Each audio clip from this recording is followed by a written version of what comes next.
मायके की गोद भराई। कहते हैं एक औरत का नया जन्म होता है जब वो माँ बनती है। जब उसके हाथ में एक नन्ही सी जान आती है तब उसका संसार ही नया सा हो जाता है। यही खुशी की लहर हमारे अग्रवाल परिवार में भी बह रही थी, जहाँ दिव्या के माँ बनने की खबर ने सबको उत्साहित कर रखा था।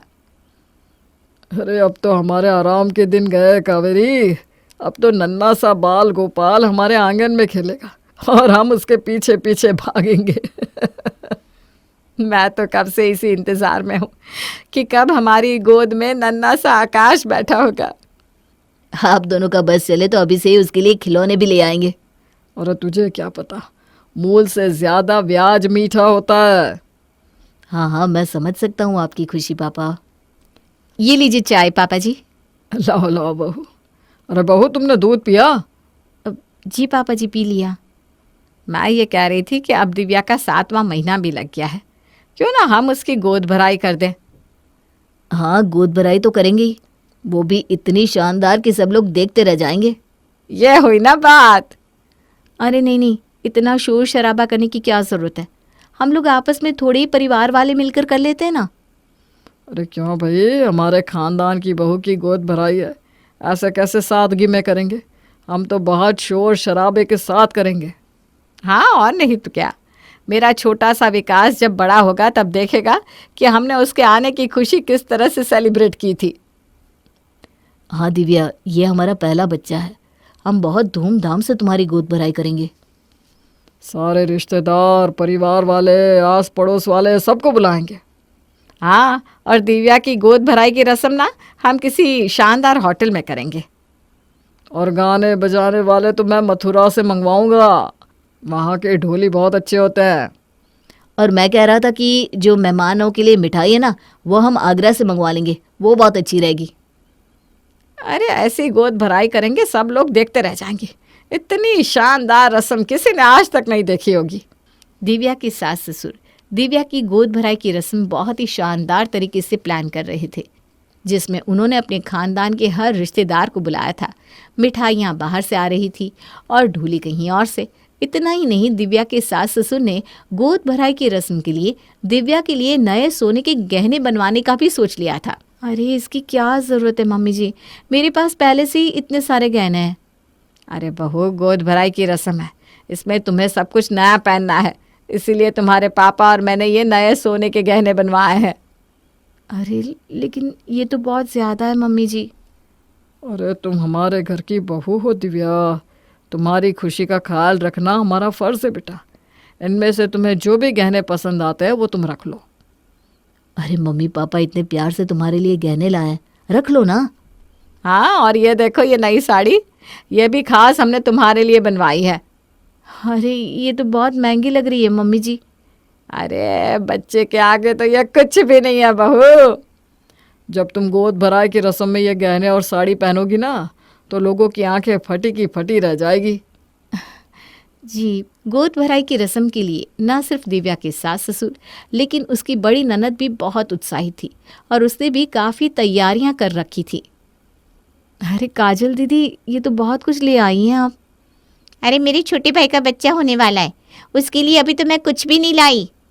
ये कपड़े गहने ये बहुत ज़्यादा है दीदी। अरे काजल बुआ बनने वाली है, ये तो अभी कुछ भी नहीं है।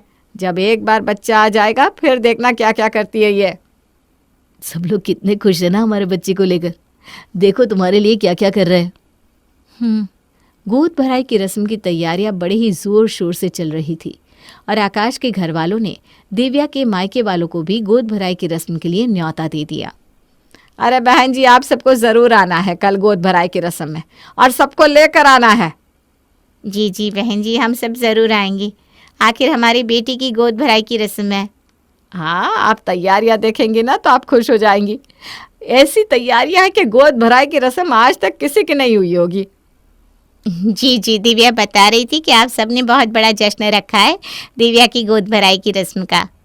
अरे क्यों ना रखे, अग्रवाल परिवार का चश्म चिराग आ रहा है, इतना बड़ा जश्न तो बनता ही है। जी जी बिल्कुल। लीजिए दिव्या भी आ गई, आप उससे बात कीजिए, मैं आती हूँ। लो दिव्या, तुम्हारी माँ से बात करो। हेलो दिव्या। हेलो माँ, कैसी हो तुम? मैं ठीक हूँ, तुम बताओ, खुश हो ना तुम? देखो तुम्हारे ससुराल वाले कितना बड़ा जश्न कर रहे हैं। तुम हाँ तो बोल रही हो लेकिन खुश नहीं लग रही हो दिव्या बेटा। नहीं नहीं माँ, खुश हूँ ना मैं। कौन खुश नहीं होगा जब उसके ससुराल वाले उसके लिए इतना बड़ा जश्न कर रहे हैं तो। हाँ, पर ऐसा लग रहा है जैसे कोई बात है जो तुझे खाए जा रही है। नहीं माँ, ऐसा कुछ नहीं है। बस तुम जानती हो, ऐसे ही मन में कुछ अजीब अजीब से ख्यालात आते रहते हैं। ठीक है, चल तू अपना ध्यान रखना, कल हम सब आएंगे। जी माँ। जानकी को दिव्या की बातों से लग रहा था कि कोई तो बात है जो दिव्या को अंदर ही अंदर खाए जा रही है, लेकिन दिव्या कुछ कह नहीं रही थी। अगले दिन सुबह ही मेहमान भी आने शुरू हो चुके थे और बस दिव्या की गोद भराई की रस्म शुरू ही होने वाली थी कि अरे कितनी सुंदर लग रही है दिव्या बहू। अरे ताई जी, नजर मत लगाइए मेरी बहू को। हाँ हाँ, नहीं लगाती, ले थू थू करती है बस। तुझे पता है, ऐसा ही निखार मेरी बहू के चेहरे पर तब था जब उसे मेरी पोती चिंकी होने वाली थी। दिव्या बहू का चेहरा भी उसी तरह चमक रहा है। अरे क्या ताई जी, आप ऐसी बातें क्यों कर रही है? काजल का चेहरा भी ऐसा ही था दोनों वक्त जब वो प्रेग्नेंट थी, और देखिए उसके 2 बेटे हैं। अरे मैं कह रही हूँ इसका चेहरा बहुत निखर रहा है। अरे वो तो मेकअप का कमाल है, बस और कुछ नहीं। दिव्या के सारे लक्षण ना बेटे वाले हैं। अरे जरा मुझे देखने दो कि बेटा है कि बेटी। मैंने कहा ना बेटा ही होगा बुआ जी। अरे मैं तो कहती हूँ एक लाल कपड़े में नारियल बांधकर बहू की झोली में डाल दे और 7 शनिवार उसे मंदिर में चढ़ा देना, देखना फिर बेटा ही होगा। सच बुआ जी? और नहीं तो क्या, मैंने अपनी बहू के साथ भी यही किया था। उसे 3 बेटियों के बाद बेटा ही हुआ जब मैंने ये नुस्खा अपनाया। तो अगर ऐसी बात है तो मैं तो आज ही ये नारियल इसकी झोली में डाल देती हूँ। दिव्या को जिस बात का डर था वही चीज़ें हो रही थी। शायद यही वजह थी कि वो अपनी गोद भराई की रस्म बहुत सादगी से करना चाहती थी, लेकिन यहाँ कावेरी और उसके ससुराल का उसके बच्चे को लेकर जो रवैया था वो बिल्कुल पुराने ज़माने की तरह था। दिव्या के होने वाले बच्चे को लेकर दिव्या के ऊपर कितना दबाव था ये शायद ही कोई समझ पा रहा था। क्या हुआ, तुम कुछ उदास सी लग रही हो? नहीं, ऐसी कोई बात नहीं है। नहीं, कोई तो बात है। कुछ परेशानी है क्या? कोई बात है जो तुम्हें परेशान कर रही है? दिव्या बहू, झोली लेकर आ। ये नारियल है, इसे अपनी झोली से नीचे नहीं डालना, ठीक है? ये क्या है माँ? अरे कुछ नहीं है, तू नहीं समझेगा। ये नारियल क्या है? इतनी देर तक दिव्या नारियल पकड़ेगी तो थक जाएगी माँ। अरे कुछ नहीं होता बेटा। दिव्या, ये नारियल को नीचे मत रखना। हाँ, कावेरी ने बुआ जी की बात मानकर नारियल को लाल कपड़े में बांधकर दिव्या के हाथ में थमा दिया। लेकिन ये बात यहीं नहीं रुकी। गोद भराई की रस्म में इस तरह की बातें होना तो बस अभी शुरू ही हुई थी। अरे कावेरी, बधाई हो गोद भराई की रस्म की। अरे जीजी, आपको भी बधाई हो। मैं तो कहती हूँ इस बार भगवान हमारी सुन ले और हमारे घर में चश्मो चिराग दे दे।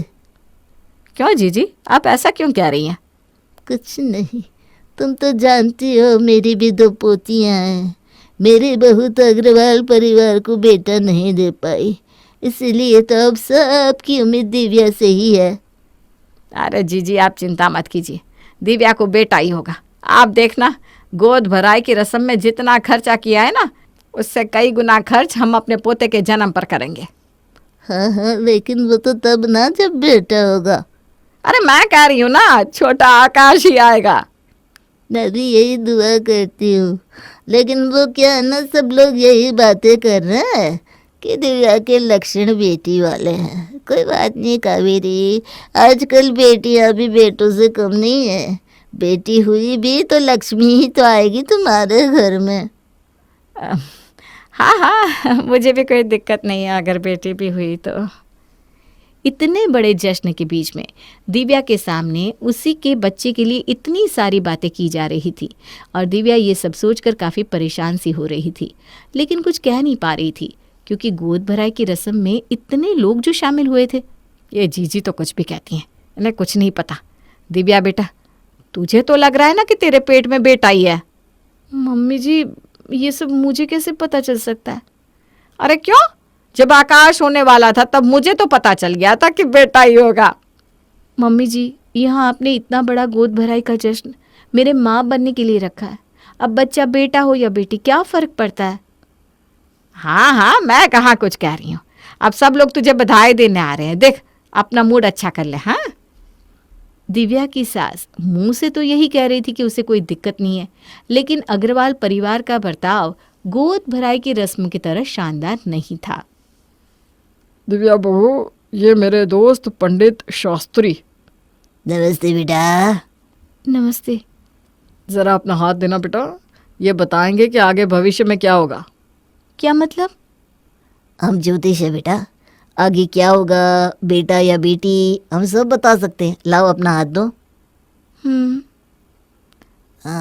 श्याम जी, मैं तो कहता हूँ आपको एक पूजा करवानी होगी, वो भी चंद्रमा के पूनम के दिन, जिससे चंद्र जैसा बेटा होगा आपके घर। अरे आप जैसा कहेंगे वैसा ही होगा पंडित जी। तुम्हें ना ये काला धागा बांधना होगा बेटा, ये लो अपनी कमर पर बांध लो। हाँ बेटा, अपनी सास से कहो, वो बांध देगी। गोद भराई की रस्म में आए सब लोग दिव्या को आशीर्वाद कम और बेटे बेटी की टिप्पणी पर ज्यादा लगे हुए थे, लेकिन गोद भराई की रस्म जिस माँ के साथ हो रही थी उस पर तो कोई ध्यान नहीं दे रहा था। दिव्या, इनसे मिलो, ये मेरी डॉक्टर है।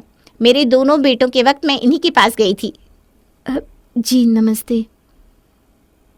जैसा मैंने आपसे कहा आप वैसा ही कर दीजिएगा। क्या करना है दीदी?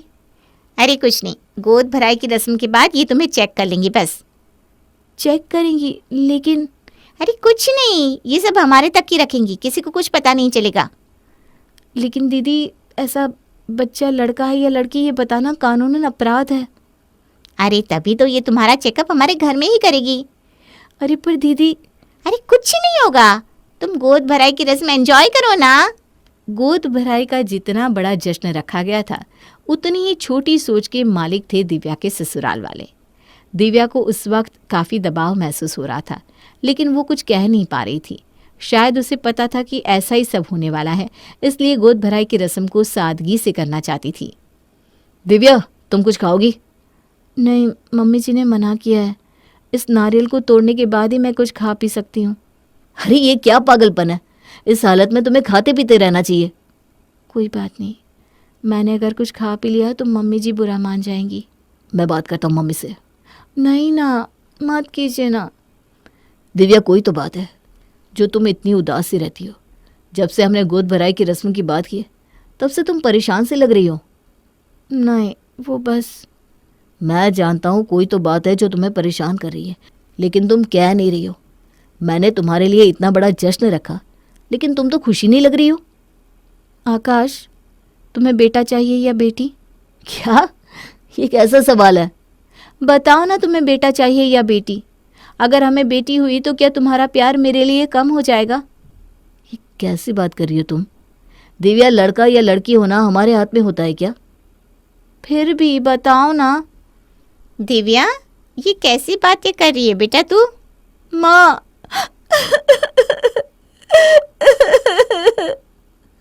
अरे अरे, क्या हुआ दिव्या? माँ, मुझे डर लग रहा है। दिव्या, तू ऐसे क्यों कह रही है? और इस हालत में रोना सही नहीं होता है, चुप कर। हाँ दिव्या, हम है ना, चुप हो जाओ। दिव्या के मायके वालों के आते ही दिव्या खुद को रोक नहीं पाई और रोने लगी। उसकी हालत देखकर आकाश को तो समझ में आ चुका था कि दिव्या किस मेंटल प्रेशर से गुजर रही है। नमस्कार सबको। मैं यहाँ आए सब लोगों को थैंक यू कहता हूँ जो मेरी पत्नी की गोद भराई में आए हैं।